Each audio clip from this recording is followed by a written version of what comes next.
Muy bien, amigos, volvemos al aire. Estamos en este bloque acompañado por Ezequiel Lelo, acompañado virtualmente, por supuesto, ¿no es cierto? No está en el estudio, pero estamos conectados vía Skype con el ministro de la Producción. Ezequiel, gracias por estar ahí. ¿Qué tal? Muy buenas tardes. Bueno, Ezequiel, van apareciendo, ¿no es cierto?, las novedades, las vamos analizando de a poco. Yo creo que la más importante de esta semana que pasó en el orden nacional tiene que ver con este decreto 332, ¿no? Es la primera vez que hay una apertura realmente seria, tanto para los monotributistas como para los cuentapropistas, ¿no? Sí, lo veníamos planteando. La economía era un universo mucho mayor que la ayuda que se planteó inicialmente y la verdad es que celebramos mucho esta medida. Quizás lo dije ayer, por ahí estas medidas económicas tienen una temporaneidad. Cada día que se demora, cada semana que se demora, te genera algún emprendimiento o alguna empresa que va a tener problemas para poder sobrevivir. Entonces, valoramos mucho que se haya ampliado, sobre todo a autónomos y a los monotributistas de la categoría C en adelante, donde hay muchos, por ejemplo, profesionales, liberales, y mucha gente que estaba sin contención, que hoy lo está. También el seguro de desempleo me parece una medida acertada, aumentar el seguro de desempleo por la situación que estamos viviendo, que entiendo yo, como lo planteabas vos en tu inicio, digamos, y en tu editorial, el tema de la inflación creo que está contenida por los precios máximos y por la situación que estamos viviendo, pero existen algunos precios que hacen que la gente tenga que tener mayor poder adquisitivo para poder abastecerse de todos los productos necesarios en la pandemia. Es muy difícil la instrumentación de las medidas. Yo daba un ejemplo que puede parecer tonto, pero es ilustrativo. Instrumentar el pago de los 10.000 pesos parece una cuestión mucho más sencilla. Desde su anuncio el 24 de marzo a hoy, que se está pagando a los terminados en cero, ha pasado casi un mes, digamos. Con mayor razón este tema, ¿no es cierto?, de asistencia crediticia, del pago de sueldo. ¿Cómo lo has vivido vos desde ayer? Digamos, hubo una avalancha de consultas. ¿Cómo lo están viviendo ustedes en el ministerio? Sí, nosotros, bueno, todo lo que tiene que ver con Nación es una base de datos de AFIP. Le hemos requerido formalmente al Ministerio de Producción que nos dé los datos de todas las empresas jujeñas que hayan adherido para poder ayudarlas, para poder asistirlas y gestionar que lleguen esas ayudas. Con respecto al IFE, digamos, al ingreso para la economía social, son 112.000 personas de la economía informal que han recibido esta ayuda y venimos trabajando también, entendiendo que estamos en una situación epidemiológica diferente con relación a otras provincias, en avanzar con protocolos de bioseguridad para poder generar nueva actividad comercial que permita ir conteniendo el sector privado, que hoy, lo dijo el gobernador, es el sector más castigado. El sector público tiene una situación de privilegio con respecto al sector privado. Ya en el mes de marzo hubo, sobre todo en el sector comercial, por ahí en el sector industrial y agropecuario no, pero en el sector comercial, disminuciones o pago de sueldo de manera escalonada. Y bueno, este mes avecinaba muy difícil, por eso la medida que planteó el gobierno nacional y que esperamos que tenga una reglamentación rápida. Le hemos planteado, por ejemplo, al gobierno nacional respecto del sistema anterior, que por ejemplo pedía un CBU para cada uno de los empleados y no refleja la realidad de algunas economías que hay en el interior. Entonces también estamos advirtiendo esas situaciones para que pueda realmente no ser un anuncio y llegar a ser un beneficio efectivo. Claro, se transforma. Muchas veces pedían el repro y te estaban pidiendo análisis estadístico de 3 años atrás. O sea, hay que agilizar también estos requerimientos teniendo en cuenta el particular momento que se vive, ¿no? Sí, sin duda que hay que agilizarlos, porque vuelvo a lo mismo, la temporaneidad acá juega un momento clave, porque por ejemplo esta ayuda no ha llegado para el mes de marzo, en donde hubo 20 días de trabajo y 10 días que no. Y aparte quiero aclararlo porque por ahí la gente o cierta parte cree que la crisis se generó con el coronavirus. Viene de una economía recesiva, tiempo prolongado, las pymes vienen sufriendo, no es que se ha iniciado el día 20 de marzo con este sufrimiento. Por eso queríamos, y lo planteamos claramente, necesitamos ayudas de corto plazo para sostenerlas, pero también políticas que la sostengan a largo plazo macroeconómicamente. Nosotros desde la provincia hemos suspendido el tema de microempresa, hemos armado un esquema para el tema de ingresos brutos, estamos generando alternativas de comercio electrónico que no le generen comisiones a los comercios, pero lo cierto es que acá hay que tomar una medida macroeconómica que sostenga la economía y particularmente en Jujuy, que sostenga el sector privado, que es un sector en Jujuy que entiendo que está reducido, que tenemos que potenciar y que en este momento, por la situación que se ha dado, tenemos que tratar de contener lo máximo posible. Antes de todo esto hablábamos de las pymes y hablábamos de la presión impositiva a las pymes y la falta de crédito. Me acuerdo que eran grandes debates para este 2020, digamos, tratar de mejorar este tema. Ahora, llegó el tema de la pandemia y, por ejemplo, en el marco de la presión impositiva, la provincia tomó decisiones de postergaciones de vencimiento, de traslados de estos vencimientos. La nación no los tomó, digamos. Yo me acuerdo, en estos 10.000 pesos, por ejemplo, que le dan a los monotributistas clase A y B, no le eximieron del pago del monotributo, o sea, reciben 10.000 de subsidio y tiene que pagar el A 1.955 de monotributo y 2.186 el B, o sea, no le bajaron ni un poquito la presión impositiva, ¿no? Totalmente, lo venimos hablando con empresarios, se han cobrado anticipos de ganancias, se han cobrado las moratorias, que encima es una moratoria que muchas pymes, para poder salir de la situación que se le había generado en estos años, se metieron en una moratoria y hoy esa misma moratoria es la que le está complicando el pago de los salarios. Así es.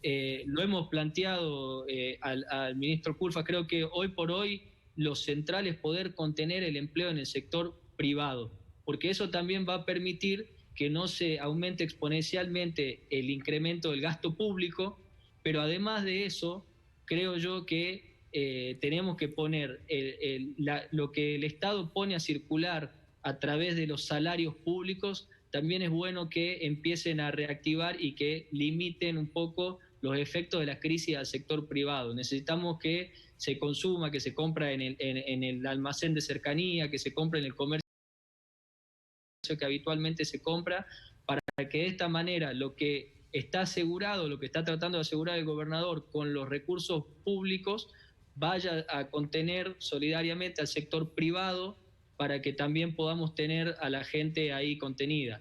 La verdad que el tema impositivo es una cuestión que nos han planteado mucho. Nosotros venimos con reuniones casi semanales con todas las cámaras empresarias y es un tema que nosotros entendemos que debería haber un alivianamiento de los tributos nacionales, pues más allá, y lo planteaba, más allá del esfuerzo que hacemos nosotros como provincia, entendemos que el ingreso bruto no es el impuesto decisivo en una empresa.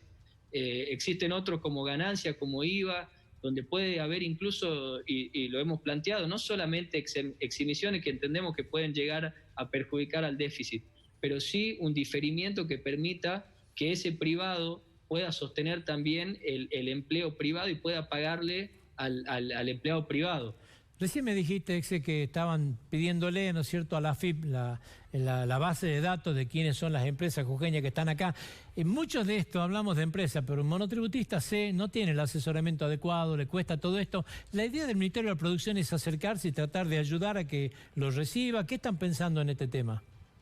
Sí, nosotros hemos trabajado con el Consejo Profesional de Ciencias Económicas, pidiéndole al Consejo que aquellas empresas que no tienen una parte contable, por ahí incluso los monotributistas que no pagan sueldo, entonces por ahí no tienen un contador que le hace las liquidaciones habitualmente y no tienen un contador específico, darle el soporte de manera, el asesoramiento para que puedan ingresar a la página. Todos los trámites son online a través de las claves fiscales, pero estamos trabajando con eso. También hemos preparado un instructivo.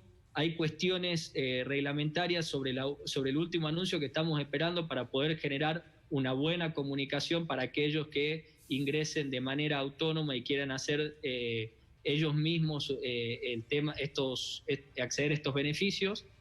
Y estamos trabajando también con las empresas ya adheridas para poder también generarles que los expedientes salgan y lleguen con tiempo para que puedan pagar los sueldos, que es lo que más nos angustia, porque más allá, y lo planteamos siempre, más allá de que salga un decreto que suspenda despidos por 180 días o un decreto que suspende el hambre por 180 días, sabemos que la realidad funciona de otra manera y nosotros tenemos que tratar de contenerlo y que el empresario pueda pagar los sueldos y que no cierre.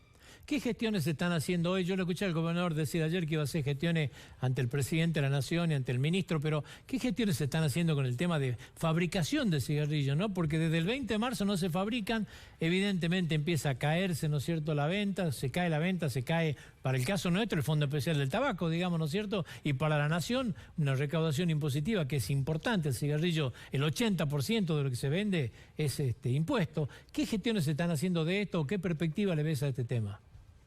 Hoy estuvimos intercambiando WhatsApp con el ministro de Producción de Buenos Aires, Costa.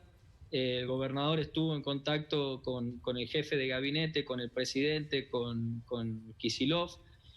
Nosotros estamos planteando de que esa fábrica de cigarrillos que está establecida en Buenos Aires tiene por detrás una cadena productiva enorme, sobre todo en la región de Salta y de Jujuy, también parte de Misiones, en donde está generando un perjuicio, dado que el comprador de ese tabaco es el mismo que el productor, con lo cual, al no poder vender y tener parada la fábrica de cigarrillos, está complicando tanto la discusión de precio para los tabacaleros como la reactivación del sector y el FED, sobre todo, que es la recaudación que se hace, como vos decís bien, con los impuestos del cigarrillo. Nos avecinamos a un FED cero, lo cual puede poner en riesgo uno de los motores económicos que tiene la provincia. Por eso estamos trabajando, de hecho vamos a reunirnos esta tarde de nuevo con el gobernador y vamos a tratar de mantener esta posibilidad de abrir las fábricas de cigarrillos, que vuelvan a producir,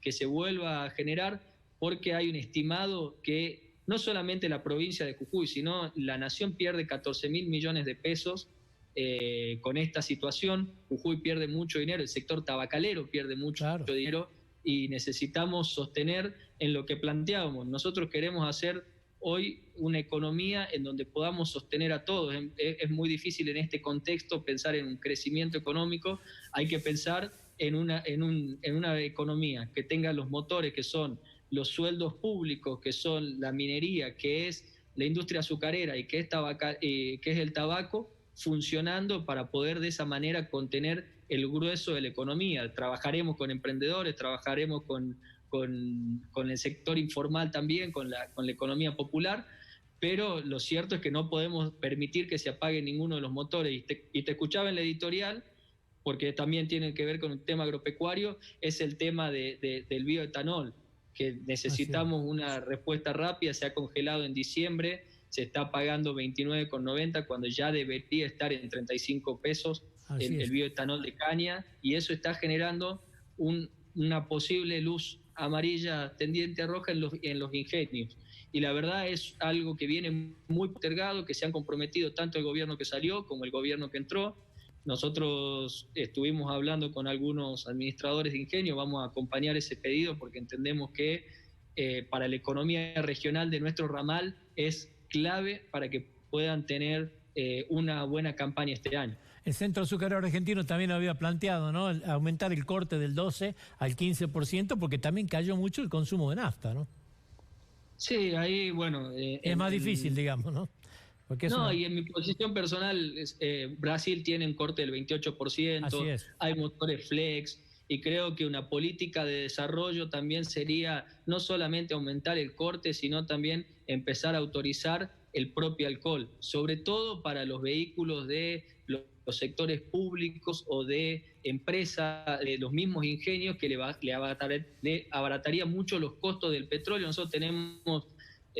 también lo planteaba en tu editorial, el tema del barril criollo y otras cuestiones, que entiendo que si bien son industrias sobre todo montadas en el sur, pero que por ahí atentan contra la competitividad de los sectores productivos, porque los obligamos a ir hacia un esquema más costoso, cuando en el mundo por ahí se trasladan más rápido estas bajas y permiten también darle insumos más baratos a la producción. Le contamos un poquito a la gente que cuando hablas de motores flex son motores que funcionan a alcohol, que digamos también que los fabricamos en Argentina y se los mandamos a Brasil, porque eso de acuerdo al acuerdo de Mercosur lo fabricamos en fábricas argentinas, ¿no? Así es, la famosa nafta. Esa situación también se da, digamos. Te cambio un poquitito de tema, vamos al tema precios, digamos. Contame un poco cómo están trabajando en esto, han establecido precio máximo, hay controles en esto. ¿Qué evaluación haces en función de esto que se está trabajando? Bueno, en lo que tiene que ver con cuestiones de precio, a través de control comercial y defensa del consumidor, y en conjunto con los municipios que adhirieron a las normas de precios máximos, hicimos inspecciones. Al día de hoy hemos superado las 1000 inspecciones en lo que tiene que ver con despensa, mercados, supermercados, farmacias, y haciendo este control de precios máximos que se establecieron de nación, que nosotros adherimos. Y bueno, hemos trabajado fuerte, hoy por hoy estamos ya ampliando incluso las muestras que tomamos en los supermercados para los productos, estamos viendo de que están dentro de los precios máximos. Hay que decirle también a la gente por ahí, porque se armaron ciertas situaciones de que los precios al 6 de marzo lamentablemente también eran altos, y no es que hayan aumentado, sino que están dentro de los márgenes permitidos por el gobierno nacional. Aquellos productos que hemos advertido que están por fuera, lo hemos multado. Hasta el día de hoy hemos aplicado multas por 5 millones de pesos que se están notificando a las distintas empresas. Obviamente a los comerciantes pequeños estamos tratando de adecuar la multa al monto de cada operación, digamos. No podemos tomar una regla general porque depende de la superficie y del tamaño que tenga cada una de las sucursales. Y hemos trabajado fuertemente. También le hemos dado la posibilidad, y esto quería decirlo para aquellos que todavía no se han enterado, aquellos comercios, despensas, mini mercados que no tienen una gran capacidad de negociación con sus intermediarios, la posibilidad de denunciar anónimamente a aquellos intermediarios que están aumentando los precios y que les impiden a ellos poder cumplir con el precio máximo establecido. Esto no pasa quizá en los supermercados, pasa más en los mercados de barrio, y nosotros queremos ir avanzando en la cadena de situación crítica como es la que estamos viviendo. De a poquito vamos a ir saliendo, ¿no es cierto?, de esta cuarentena, y se van a ir agregando actividades, ¿no es cierto? Las comerciales son las que van a empezar acá. ¿Se va a establecer algunos mecanismos, digamos, de cambios de horario, de flexibilizaciones de este tipo para ir incorporando? ¿Qué ideas tienen desde el Ministerio? Eso lo anunciamos anoche y me parece un buen punto para tratar. Nosotros estamos recibiendo en un registro que hemos abierto en producción.jujuy.gov.ar, hay un link que dice quédate en casa, ahí están los registros de los comercios para que se adhieran. Algunos no tienen protocolo, nosotros igual los estamos recibiendo porque de esa manera nosotros trabajamos con el equipo médico, con los técnicos de higiene y seguridad en protocolos específicos para cada actividad. Nosotros entendemos que estamos en otro estadio por ahí que otras provincias que lamentablemente están reportando casos a diario. Nosotros hoy estamos cumpliendo, no sé si son 17 o 18 días de falta de casos de coronavirus. Entonces queremos también avanzar en otro tema que nos preocupa mucho, que es el tema del empleo, de la economía, de las empresas. Entonces estamos recibiendo, ahí quiero decirles también a los empresarios que tengan responsabilidad, estamos haciendo cruce, hay empresarios que para poder abrir, en su desesperación de poder abrir, falsean el rubro para que le dé un protocolo. Nosotros vamos a clausurar a todo y además le vamos a poner las multas que ya están impuestas por el COE, porque tenemos que ser responsables y los empresarios entre sí tienen que ser solidarios, porque esto va a ser un proceso gradual necesario para poder ir dándole normas de bioseguridad a cada uno de los rubros, pero no vamos a permitir a aquel que falsee el dato para poder empezar a abrir, porque lo que necesitamos es eso, porque cuando haya algún problema o se ponga en riesgo la salud pública, vamos a volver hacia atrás, porque no hay bien más valioso que la vida. Nosotros entendemos la situación económica, queremos ayudarlo, estamos tomando quizá la posta en trabajarlo, en habilitar la obra privada, hemos habilitado otros servicios que venían siendo requeridos, pero siempre en el marco de garantizarle a la gente la bioseguridad y la salud a los jujeños. No podemos hacerlo de manera desordenada. Por eso van a poder estar habilitados todos los que se inscriban necesariamente en el Ministerio de Producción. Ahí también tienen que registrar a sus empleados, no es una cuestión de inspección laboral o fiscal, todo lo contrario, tiene que ver con una cuestión de ordenar la circulación de la gente que se está desplazando con motivo de un trabajo. Entonces, es muy bueno señalar eso. Y por otro lado, ayer a las cámaras de comercio le hemos dicho que hemos tomado la decisión de limitar la actividad comercial a las 19 horas los días de semana y los domingos a las 14 horas. ¿Desde qué horario, Ezequiel? O sea, hasta las 19, pero ¿desde qué horario? ¿Se va a hacer un horario único? Exactamente, ahí es donde algunos nos plantearon que no podían hacer horario corrido, otros planteaban que preferían abrir solo a la tarde. Entonces lo que nosotros estamos planteando inicialmente es un horario de cierre, porque algunos pueden trabajar 4 horas, algunos pueden trabajar durante la mañana, otros pueden trabajar a la tarde. Lo que no queremos son dos cosas: puntualmente la circulación nocturna.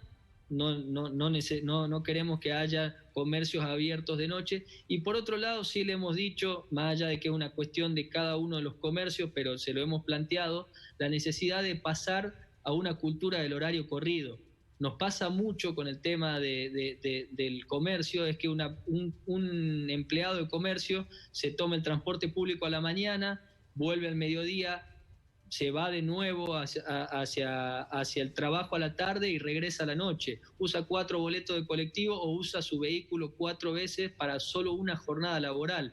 Lo que además también genera que, al estar la actividad comercial en las mismas horas por ahí que muchas actividades que tienen que ver con las profesiones liberales o con la misma administración pública, mucha gente no tiene la posibilidad de llegar a los comercios porque están cerrados. Por ahí el horario que tienen es la siesta, y la siesta está cerrada. Entonces creo que es bueno que empecemos a verlo como un cambio. Me parece que es hasta favorable a la economía por esa razón de evitar la doble circulación para el empleado. También en esta pandemia nos permite darle seguridad a la gente y descomprimir el transporte público, que está limitado además. Entonces, es una medida que le hemos discutido, algunos nos han dicho, lo hemos hablado con los supermercados están muy bien con esa medida. Y como también comienza por casa, nosotros también hemos decidido, por ejemplo, en defensa del consumidor, que vamos a establecer un turno tarde y va a quedar definitivo para aquel que tenga que hacer un reclamo o que necesite una audiencia, no tenga que faltar a su trabajo para ir a defensa del consumidor, sino ampliar el horario de atención y que pueda estar a la tarde. Creo que nos toca tanto al sector público como al sector privado poder hacer esta ampliación o este cambio cultural.